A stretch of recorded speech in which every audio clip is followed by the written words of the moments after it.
Со ликовни работилници, изложби, едукативни етнолошки филмови, Националната установа Музеј Куманово го одбележа денот на ослободувањето на Куманово.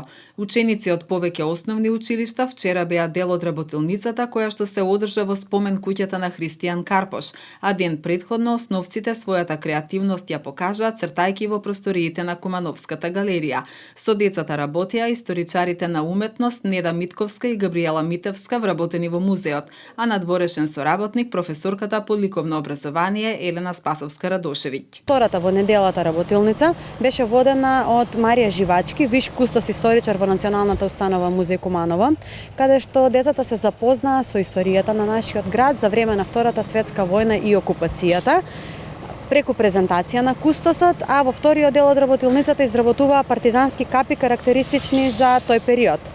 Целта на музејот е да се подигне свеста помеѓу најмалите за културното наследство на нашиот град преку вакви едукативни проектни активности.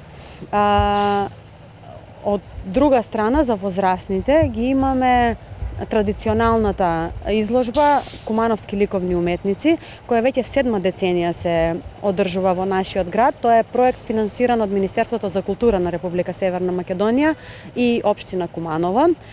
Вкупно изложуваа 21 автор со 21 дело изложено. Заинтересираните може да ја посетат изложбата до 19.11 во просториите на Националната установа Музеј Куманово во изложбениот простор на постојаната поставка.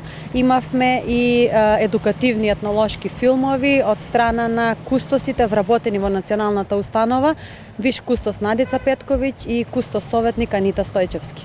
Дел од активностите се и едукација на лицата со попреченост од порака наша и од дневниот центар кој што е под надлежност на Министерството за труд и социјална политика.